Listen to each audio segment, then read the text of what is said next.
Hello, Narnach here. Welcome back to Grim Dawn. So, I see Mr. Harmond here has another side quest for us. And he's happy. Or we just killed what he wanted us to. So, we have a quest to look for things in Burbage Estates. Both the Warden and Kasparov's apprentice. So, let's head over to the Burbage village and have a look at what we can find. So we just approached from southeast last time, so we can just generally go up and to the left. Just have a good look around, see what we can find. It's bound to be trouble. And trouble is where good loot is.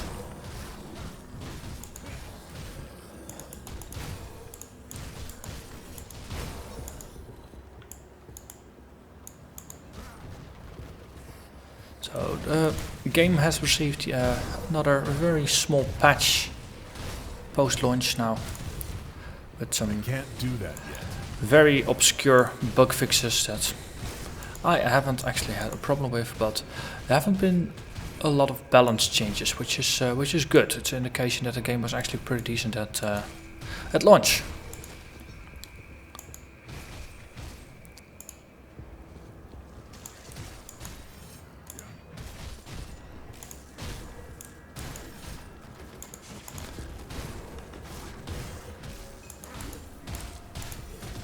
As I say, I can't really complain about how the difficulty is right now.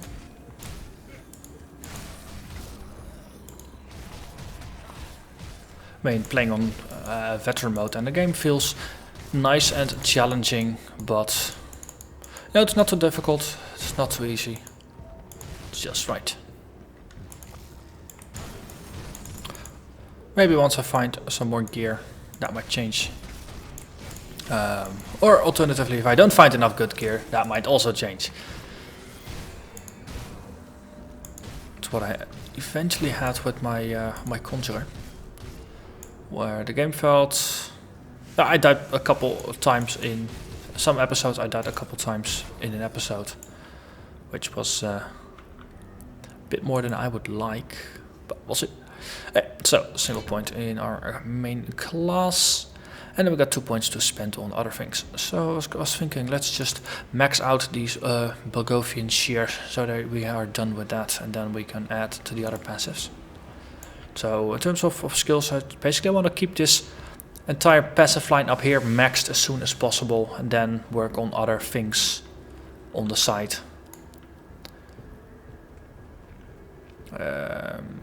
That looks... well, we can actually navigate around it. Good. The abandoned waterfront. There's a bridge through here. Let's scout around for a little bit. See what we can find. If memory serves me correctly, there is a side quest here that we have to do anyway. Even though we don't actually have it yet. Details like that will always sort themselves out. This looks like a very cozy home for some kind of these things. Level 19. Oh wow, they're a bit higher level. Wonder if this is meant as a challenge dungeon.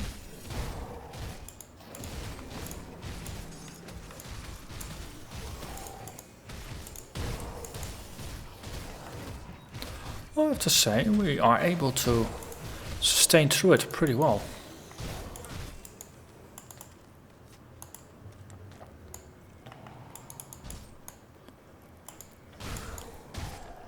So, we got a foothold. Now we can continue to conquer this place. I had to say it, didn't I? That looks like a werewolf.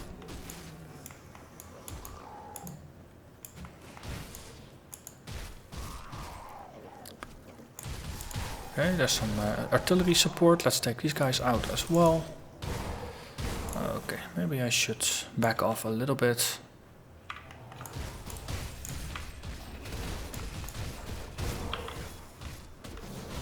Okay, take one out. I am very satisfied with the amount of damage I'm doing and with how much damage I'm tanking here.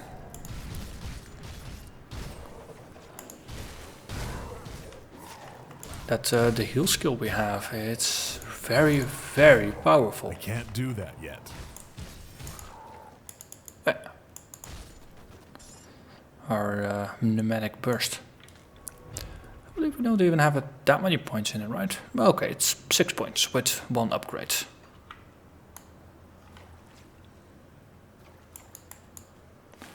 Okay. Oh, you're big. Big and angry looking.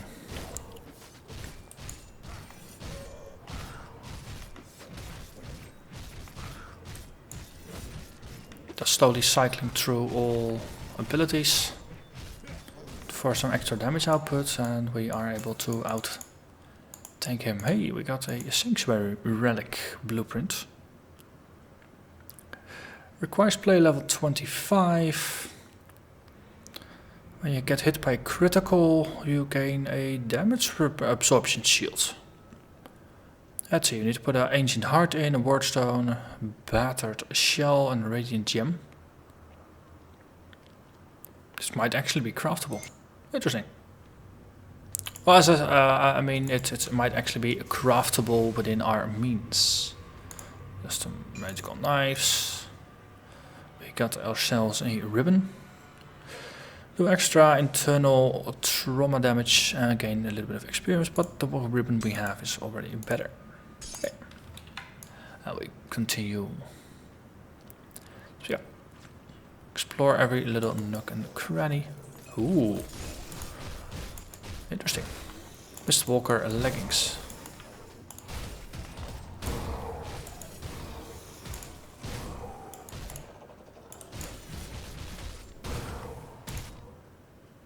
And then once all the monsters are dead, let's have a look at that blue item, see what it was.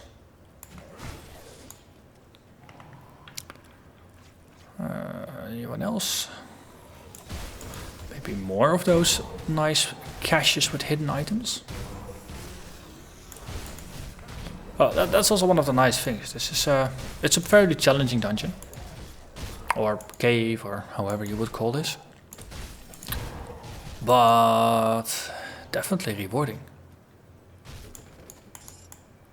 And a little bit of scrap. Let's have a look. What are these? Mistwalker leggings. So 162 armor, needs play level 20. Need a bit of extra physique. Gain some movement speed. A whole bunch of lightning resistance, a little bit of ether resistance, and some physique and spirit. I could see myself wielding this. A hammer, we don't really care. A pistol, we don't really care. Everything else is just good. Okay, well, let's get out of this place. Oh, sorry. I meant, let's relieve this guy out of his misery. So, well, no loot. No honor. Doesn't even drop loot. Monsters, where are your manners? So, let's continue our hunt. Because I believe there is some cloth that we need to find here for the lady that's further into the back in town. I believe she needed it for her children or something. So let's plunder everything we can find if we see if some cloth drops. Yeah, fabric. Aha.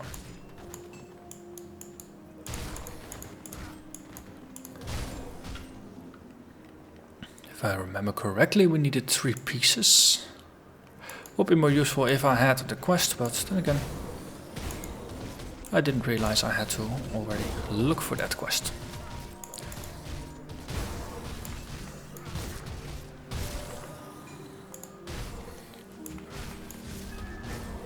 So, take out the cluster, take out the support for the undead. Oi. Told you to go down. Though you don't listen.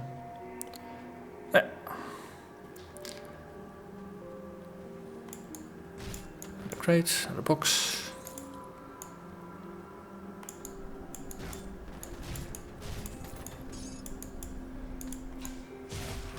Something is shooting at us from a distance. That's you.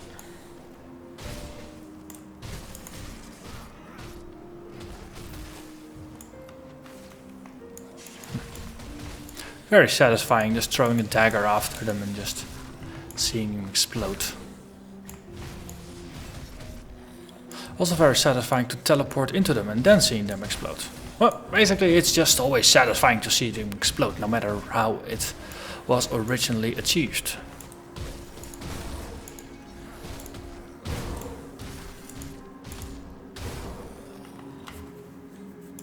Another treasure box.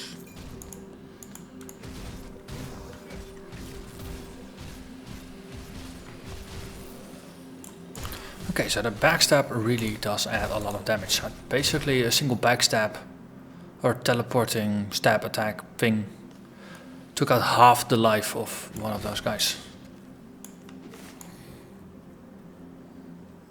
More treasure boxes. Hey, a Richards.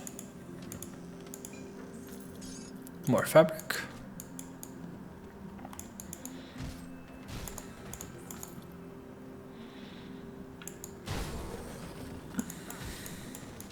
So many treasure boxes. More fabric. I think technically this is an area that you don't have to go to in order to advance the main plot. You can just walk by it and get to the warden's cellar. So that's probably why there's a couple, but there's a bit more rewards here than in other places. Harbor Master's log, that's gonna be a bit of XP when I read it. 150 XP, that's not bad.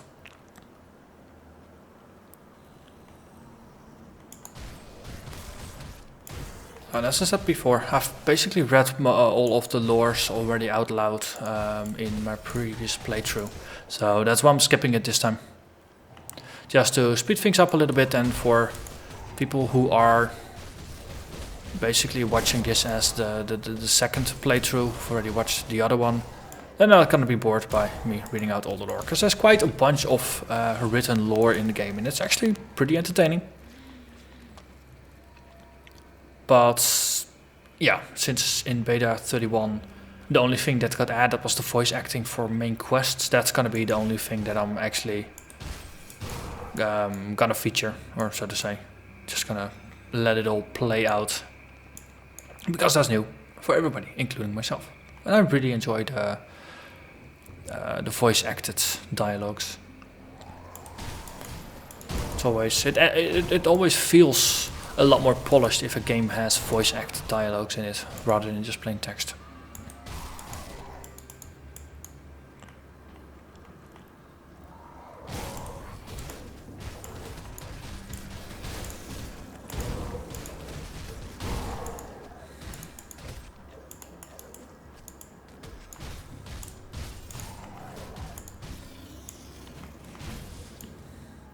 I really think it was a challenge engine, because now the monsters are basically back to level 14 and 15. So that's my level and one below, rather than 18, 19, 20.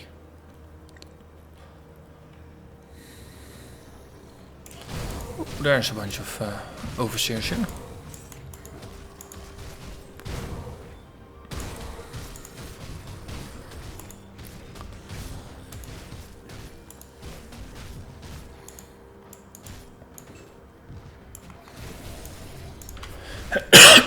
Excuse me.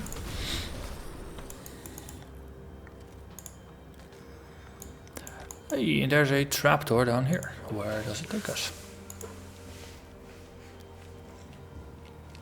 Well, we have to look for Kasparov's apprentice, who is going to be down here somewhere.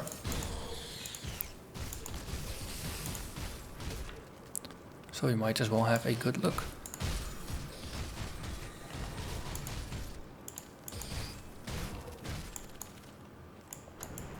Ooh, ornate chest. That's potentially decent loot. Well, was a little bit disappointing.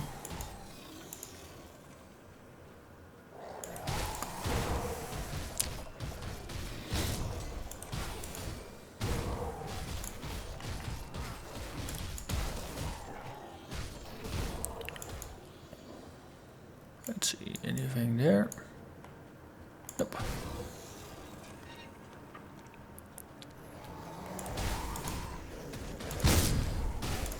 So that was a rather large explosion.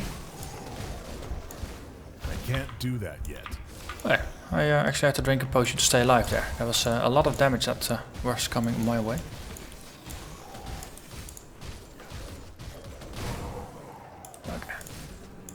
Once you manage to get a couple of enemies down, suddenly it becomes very manageable. Ooh, dynamite. That's early. That also means we can unlock the way to the East Marsh before having already gone to Act 2. So that's actually nice. Didn't think there would be dynamite available this early. I don't remember it from my previous playthrough having dynamite this early. Jeez, these guys hurt.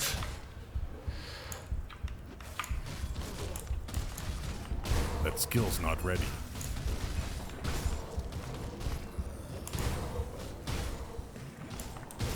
Okay.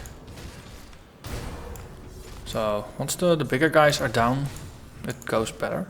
I was trying to hold out with my my teleport, my backstab, and it's actually one of my prime damage dealers. So just look at his health bar. You know, 2/3, boom, gone. On a pretty darn tough enemy. So I think that that teleport and backstab bears some more investigation because it's a rather powerful skill. On top of just being fun for the gameplay, just moving around. As you fight, it's actually fun. It's way more fun than simply standing there and just slashing things until they stop moving. It adds a bit of a tactics to the gameplay. We leveled. Let's have a look. Get one more point. Ooh, we have access to the next tier. So Amarista's quick cuts. Those are chance based, so they get to go as well. Let's see, anything else? Phantasmal Blades. We get a Heartseeker upgrade. 10% chance to pass through enemies. That's pretty interesting. And it adds lifesteal and vitality damage, which I think is actually going to be a pretty useful thing to have. So, Marissa's Blade Burst gets an upgrade.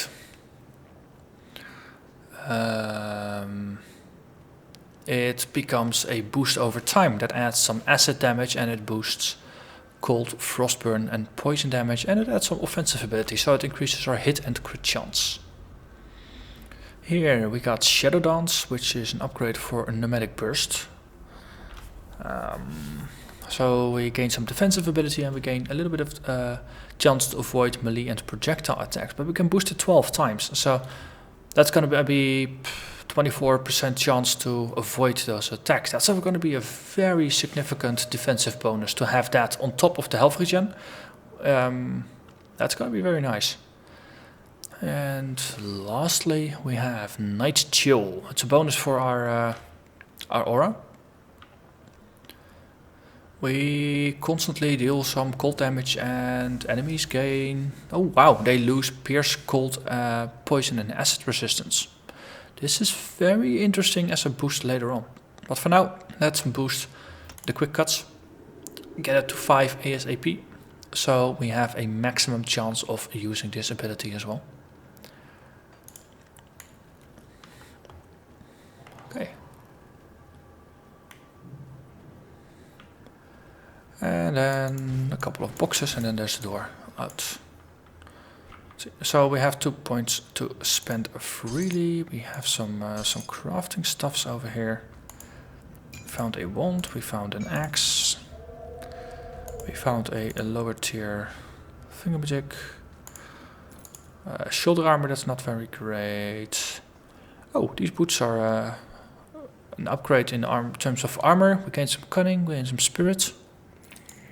It's not quite bad. I mean, Spirit boosts our magical damage and our duration damage, and it adds energy.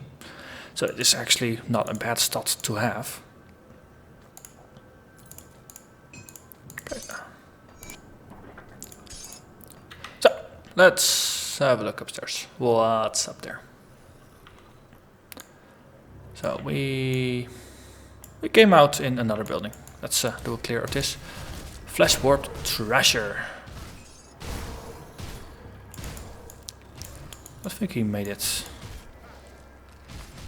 I can't do that yet. Okay. You, why are you standing in the corner? If you're standing in the corner, you should need one of those dunce hats, don't you? That they used to have in schools back in the day. Or so I've heard. I wasn't around back then, so I can't actually check that for truth. Also, Frozen Heart. We still need more components. Dang. Okay.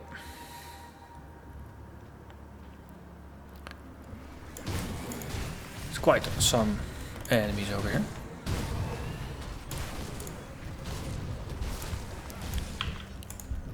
So that's where the teleport is also very useful for getting out of trouble. If you leave an enemy somewhere behind you. So if you're a little bit overextended, you can just teleport the hell out of there.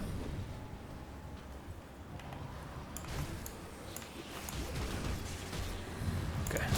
It's a combination of some tough point blank at enemies with all the ranged barrages. Not ready. These burning deads, they're not so tough to kill once you actually get close to them, but from a distance their damage adds up. Especially combined with all the overseers, there was a lot of them. Also there's a star on the map. That's where the inventor's apprentice is. So let's do that as the final thing this episode. Let's dive into the cellar, rescue the apprentice, and then call it an episode.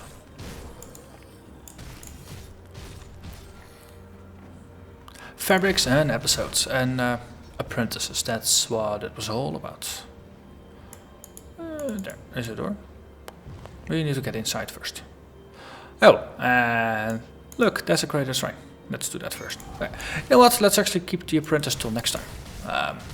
In terms of keeping episodes to a manageable length. We've done all the fabric stuff, so we can actually go back and hand that one in. If we also get this desecration shrine on top of everything, it's going to be very nice.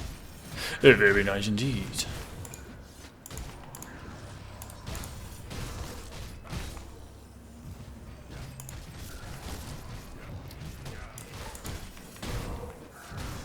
Yes, backstab them. For fun and profit. And we cleared the shrine. Good. And we got a potion from it. Yay. Hey, well, that's a point we can spend though. And that means, ooh, we get Assassin's Mark. 100% chance on critting. Okay. So, yeah.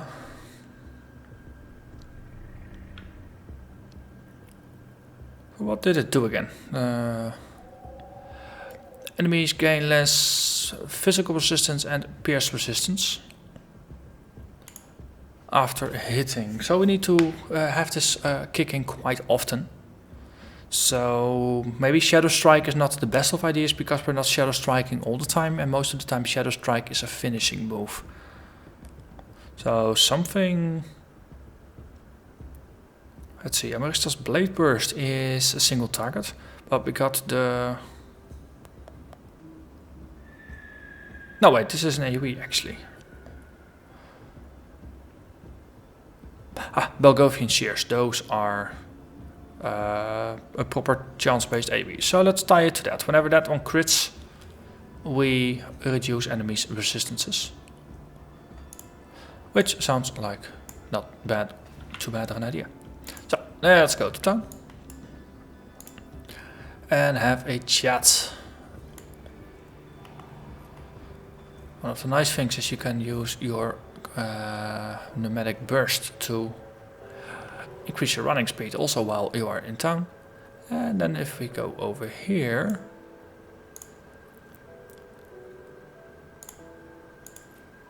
Or not her. I think it was for them. Or was it Sybil who wanted to do something good for her fellow people? Okay. Maybe it's a quest that kicks in later. I don't know. All I know is that she wants the fabric. But the quest is not being handed out yet. So, yeah. I don't know, some of the quests felt a bit weird order-wise. I already had that on my first playthrough. It's like, I've been to the water side, you would expect them to at least prompt me with the quest when I have fabric in my inventory. So, yeah, we'll deal with that. So, that's gonna be it for this episode. We didn't actually hand in a quest, but we did do collect a bunch of fabric, so we have it on hand already, and we cleansed the shrine, and we found a couple of entrances to the cellars. So next episode we're gonna save ourselves an apprentice. So hope you'll join me then, and until then, thank you very much for watching, and I hope to see you again next time. Bye bye.